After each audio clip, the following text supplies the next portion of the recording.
तर गेल्या 6 दिवसात सांगली जिल्ह्यात 48 मिलीमीटर इतका पाऊस झालाय। या पावसामुळे शेती पिकांचं मोठं नुकसान झालं। या सगळ्या परिस्थितीचा आढावा घेतलाय आमचे प्रतिनिधी शरद सातपुते यांनी। बघूया।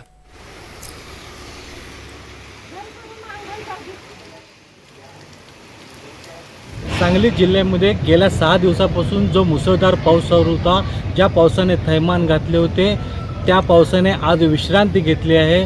पण गेल्या 6 दिवसात 48 मिलीमीटर पावसाची नोंद जिल्ह्यात झालेली आहे। या मान्सूनपूर्व पावसामुळे, उन्हाळी पावसामुळे, अवकाळी पावसामुळे अनेक पालेभाज्यांच्या शेतीचं नुकसान झालेलं आहे। अनेक शेती खोळंबलेले आहेत। जे शेती तयार करायची ते पिकांसाठी, त्या शेती पिके खोळंबलेले आहेत। या पावसामुळे तमाम पूर्ण जनजीवन विस्कळीत झाल्याचे दिसून आले आहे। असंच जर परिस्थिती राहिली तर शेतीची पिके पुढे जातील आणि सध्या जिल्ह्यामध्ये ढगाळ वातावरण आहे। सध्या विश्रांती जरी घेतली असली तरी कोणत्याही क्षणी पाऊस पडू शकतो, अशी परिस्थिती सध्या जिल्ह्यात आहे। NDTV मराठी, शरद सातपुते, सांगली। तर गेल्या 24 तासात कोल्हापुरात 36.1 मिलीमीटर पावसाची नोंद झाली। सर्वाधिक पाऊस गगनबावडा तालुक्यामध्ये झालाय। वादळी पावसामुळे अनेक ठिकाणी झाडांची पडझड झाली। प्रशासन अलर्ट मोडवर आहे। आढावा घेतलाय आमचे प्रतिनिधी विशाल पुजारी यांनी।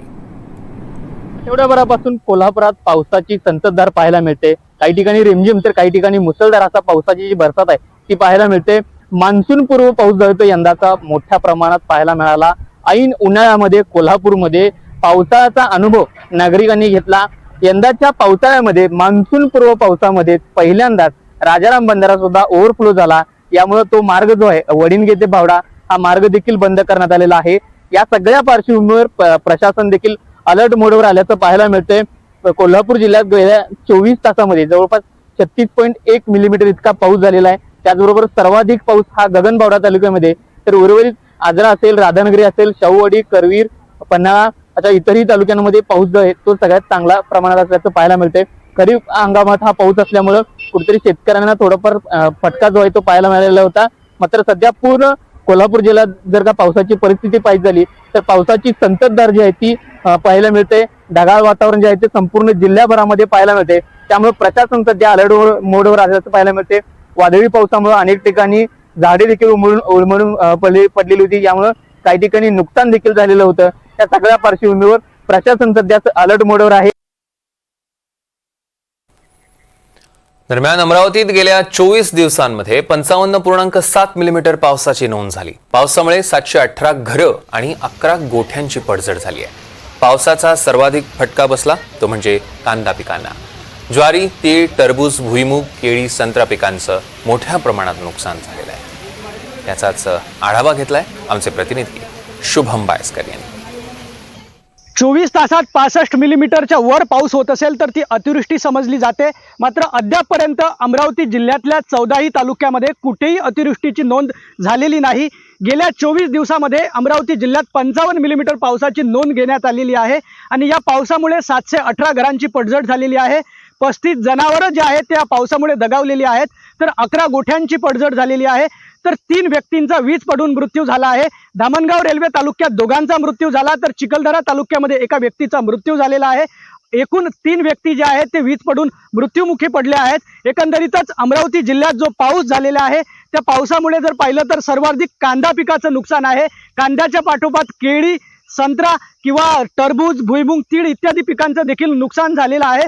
मात्र अमरावती जिल्ह्यात अतिवृष्टीची नोंद जी आहे ते कुठेही घेण्यात आलेली नाही। असं असलं तरी 24 तासात अमरावती जिल्ह्यात मुसळधार पावसाची शक्यता देखील वर्तवण्यात आलेली आहे। काही तालुक्यामध्ये पावसाची स्थिती सर्वसामान्य असली तरी काही भागामध्ये पावसाची रिपरिप जी आहे ती कायम आहे। आणि असं असलं तरी नैसर्गिक आपत्तीच्या काळामध्ये शेतकऱ्यांनी शेतात जाणं टाळावं, नागरिकांनी बाहेर पडताना काळजी घ्यावी आणि सुरक्षित ठिकाणी जो आहे तो प्रवास करावा, असं आवाहन जिल्हा प्रशासनाकडून करण्यात येत आहे। तर गडचिरोली जिल्ह्यातील कोरची, चामोर्शी, धानोरा तालुक्यात दमदार पावसानं हजेरी लावली। पावसामुळे उकाड्यानं हैराण झालेल्या नागरिकांना काहीसा दिलासा देखील मिळालेला आहे। याच ठिकाणाहून आढावा घेतलाय आमचे प्रतिनिधी मनीष रक्षमवार यांनी। विदर्भामध्ये मान्सूनला यायला उशीर असला तरी अवकाळी पावसाचं थैमान जागोजागी दिसत आहे. आपण गडचिरोली जिल्ह्यातील धानोरा या तालुक्यामध्ये आलो.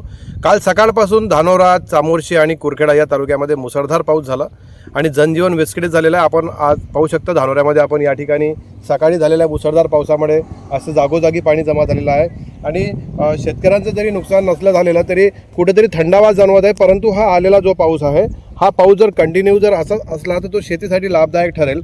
परंतु पाऊस येऊन जर गेला तर ऊन अजून तापून अजून गरमी वाढण्याचे चान्सेस राहू शकतात. आणि महत्त्वाचा विषय म्हणजे कुरखेडामध्ये सुद्धा असंच मुसळधार पाऊस आलेला आहे. चामोर्शीमध्ये सुद्धा रस्त्यावर गुडघ्याभर पाणी होता आणि महत्त्वाचं म्हणजे काही धान कापून ठेवलेल्या ठिकाणी सुद्धा पाऊस आल्यामुळे शेतकऱ्यांचं सुद्धा भरपूर नुकसान झालेलं आहे. आता धानोऱ्यामध्ये सुद्धा पावसाचं प्रमाण खूप झाल्यामुळे रस्त्यावर जागोजागी वाहतूकसुद्धा खोळंबलेली आहे, कारण की या ठिकाणी रस्त्याचं सुद्धा काम चालू असल्यामुळे त्या ठिकाणी वाहतूकसुद्धा खोळंबलेली आहे. परंतु हवामान खात्याने कंटिन्यू 3-4 दिवस पावसाचा इशारा दिलेला आहे आणि आज सुद्धा मुसळधार पाऊस दिलेला आहे. वातावरण ढगाळ झालेलं आहे आणि पाऊस कधीही येऊ शकतो. कॅमेरामन गणेशसह मनीष क्षमार, NDTV मराठी, गडचिरोली. तर विदर्भामध्ये आजपासून 28 तारखेपर्यंत अवकाळी पावसाचा येलो अलर्ट देण्यात आला आणि यामुळे उकाड्यानं हैराण झालेल्या नागरिकांना काहीसा दिलासा मिळणार आहे. या देखील स्थितीचा आढावा घेतलाय आमचे प्रतिनिधी संजय तिवारी यांनी. नागपूर जिल्ह्यात आज सकाळपासून स्वच्छ ऊन पडलेलं आहे. दुपारी सुद्धा आपण पाहू शकता हवामान स्वच्छ आहे आणि ऊन पडलेलं आहे. मात्र नागपूर आणि चंद्रपूर जिल्ह्यात आज ऑरेंज अलर्ट देण्यात आलेला आहे. त्यामुळे सायंकाळी किंवा त्यानंतर रात्री पाऊस येण्याची शक्यता या दोन जिल्ह्यामध्ये वर्तवण्यात आली आहे. याशिवाय संपूर्ण विदर्भामध्ये ठिकठिकाणी पाऊस येण्याची शक्यता आहे. येलो अलर्ट देण्यात आलेला आहे. पुढील 4 दिवस सुद्धा विदर्भात येलो अलर्ट आहे. 28 तारखेला चंद्रपूर आणि गडचिरोली या दोन जिल्ह्यामध्ये ऑरेंज अलर्ट देण्यात आलेला आहे. त्यामुळे पुढील 4 दिवस सुद्धा नागपुरात आणि विदर्भात ठिकठिकाणी पाऊस येण्याची शक्यता आहे. मध्यम किंवा हलक्या प्रतीचा पाऊस आणि वादळी वारा आणि काही ठिकाणी गारपीट सुद्धा होण्याची शक्यता वर्तवली जात आहे. गुरुवारी आणि शुक्रवारी नागपूर जिल्ह्यात काही ठिकाणी मध्यम प्रतीचा आणि काही ठिकाणी किरकोळ पाऊस आला. मात्र वादळी वारा सुद्धा आल्याचं पाहण्यात आलं आणि गुरुवारी वादळी वाऱ्यानं पत्रा उडून गेल्यामुळे एका व्यक्तीला आपल्या जीवाला मुकावं लागलं. ती एक घटना वगळता सध्या तरी विदर्भामध्ये अवकाळीचे ठिकठिकाणी जे पडसाद उमटत आहेत त्याशिवाय अन्यत्र वातावरण कोरडं दिसत आहे. संजय तिवारी, NDTV मराठी, नागपूर. तर वाशिम जिल्ह्यात मागील 13 दिवसांपासून पावसानं अक्षरशः थैमान घातलंय. पावसाचा जोर कायम असल्यानं शेतकऱ्यांची पेरणीपूर्व मशागतीची कामं खोळंबली आहेत. हळद, भुईमूग, आंबा आणि इतर फळपिकांचं मोठं नुकसान झालेलं आहे. वाशिम जिल्ह्यात मागील 13 दिवसापासून अवकाळी पावसाने जोर धरला आहे. पुन्हा एकदा आज जोरदार मुसळधार पाऊस सुरू झाला आहे. वाशिमसह मालेगाव, रिसोड, कारंजा, मंगरुळपीर या तालुक्यामध्ये दररोज कुठे ना कुठे पाऊस पडत आहे. जिल्ह्यात काही दिवसापासून तापमानात मोठी वाढ झाली होती, त्यामुळे जमिनीतील पाणी पातळीत घट झाली होती. मात्र आता या सततच्या पावसामुळे जमिनीतील पाणी पातळी स्थिरावलेली आहे. मात्र जिल्ह्यातील सतत पडत असलेला हा पाऊस शेतकऱ्यांसाठी अडचणीचा ठरत आहे. या पावसामुळे गेल्या काही दिवसात शेती पिकांचं मोठं नुकसान झालेलं आहे. हळद असेल, भुईमूग असेल, आंबा असेल आणि इतरही फळ पिकावर याचा मोठा परिणाम झालेला आहे. पिके खराब झालेली आहेत. तर आणखी या सतत पडत असलेल्या पावसामुळे पिके खराब होण्याची शक्यता आहे. सततच्या या पावसामुळे पेरणीपूर्व शेती मशागतीची संपूर्ण तयारी जी आहे ती खोळंबलेली आहे. नागरिकांना उकड्यापासून थोडासा दिलासा मिळत असला तरी शेतकऱ्यांना मात्र याचा अडचणीचा सामना करावा लागत आहे. कृषी विभागाने शेतकऱ्यांना हवामानाचा अंदाज बघूनच पुढील शेती पिकाचे नियोजन करण्याचा सल्ला दिला आहे. पेरणी संदर्भातील निर्णयही काळजीपूर्वक घ्यावा असे आवाहन करण्यात आले आहे.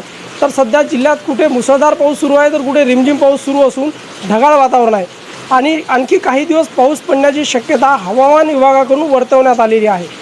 साजन धाबे, NDTV मराठी, वाशिम.